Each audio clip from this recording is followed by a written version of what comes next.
Assalamualaikum warahmatullahi wabarakatuh.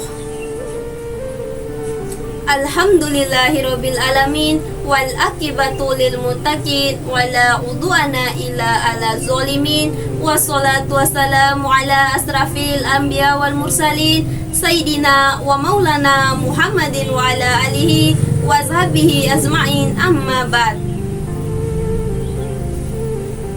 Pertama-tama, marilah kita panjatkan puji syukur kehadirat Allah Subhanahu wa Ta'ala karena telah memberikan nikmat kepada kita, dari nikmat yang paling kecil sampai nikmat yang paling besar, yaitu nikmat iman dan Islam.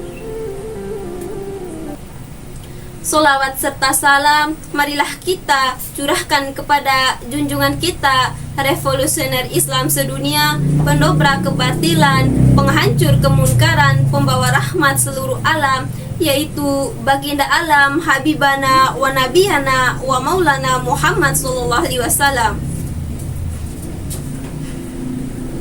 Kepada dosen pembimbing yang saya hormati serta teman-teman seperjuangan yang berbahagia. Dalam kesempatan berbahagia ini, saya akan menyampaikan ceramah dengan judul Menggapai Ridho Allah dengan Memuliakan Orang Tua. Pada kesempatan kali ini, sebelumnya saya ingin mengajak teman-teman untuk menutup mata sejenak. Lalu bayangkanlah wajah kedua orang tua kita, wajah ayah dan ibu kita. Lihatlah raut wajah dan senyum mereka, betapa mereka begitu ikhlas membesarkan dan mendidik kita. Ketahuilah bahwa ketika kita masih kecil, bahkan semenjak di dalam kandungannya, mereka telah mencurahkan segenap kasih sayangnya kepada kita dengan penuh keikhlasan dan tanpa lelah. Ketika di dalam kandungan, dengan bersusah payah ibu kita menjaga kita agar kita tetap sehat dan kuat. Begitupun dengan ayah kita, dengan cucuran keringat ayah kita membanting tulang mencari nafkah untuk membiayai keluarga. Oleh sebab itu, sudah sepatutnya kita sebagai anaknya harus menghargai dan memuliakan kedua orang tua kita. Kita harus memperlakukan mereka dengan cara-cara yang baik. Hal ini telah digambarkan sempurna oleh Allah melalui firman-Nya dalam surat Luqman ayat 14 yang artinya, dan kami perintahkan kepada manusia berbuat baik kepada kedua orang ibu bapaknya. Ibunya telah mengandungnya dalam keadaan lemah yang bertambah-tambah dan menyampingnya dalam 2 tahun. Bersyukurlah kepadaku dan kepada kedua orang ibu bapakmu, hanya kepadakulah kembalimu. Lalu bagaimana cara kita berbirrul walidain, berbuat baik dan berbakti kepada kedua orang tua kita? Allah Subhanahu wa Ta'ala berfirman dalam surat Al-Isra ayat 23 yang artinya,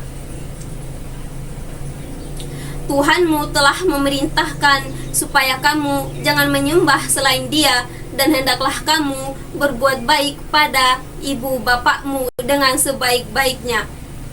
Jika salah seorang dari keduanya atau kedua-keduanya sampai berumur lanjut dalam pemeliharaanmu, maka sekali-kali janganlah kamu mengatakan kepada keduanya perkataan "ah", dan janganlah kamu membentak mereka, dan ucapkanlah kepada mereka perkataan yang mulia. Bisa diambil kesimpulannya bahwa wajib hukumnya bagi kita berbuat baik dan berbakti kepada orang tua. Jaga dan muliakanlah mereka. Jangan pernah menyakiti hati dan perasaannya, karena ridho Allah terletak pada ridho kedua orang tua kita, dan murka Allah terletak pada murka mereka. Sebagaimana sabda Rasulullah SAW, ridallah fi ridal walidain wa suktullah fi suktil walidain. Demikian ceramah yang bisa saya sampaikan, mudah-mudahan ada manfaatnya bagi kita semua. Jika ada kebenaran, itu semata-mata dari Allah Subhanahu wa Ta'ala. Jika ada kesalahan, itu semata berasal dari kelemahan saya sebagai seorang manusia. Kalau ada sumur di ladang, boleh kita menumpang mandi. Kalau ada umur yang panjang, bolehlah kita berjumpa lagi. Burung irian, burung cendrawasih. Cukup sekian dan terima kasih. Wassalamualaikum warahmatullahi wabarakatuh.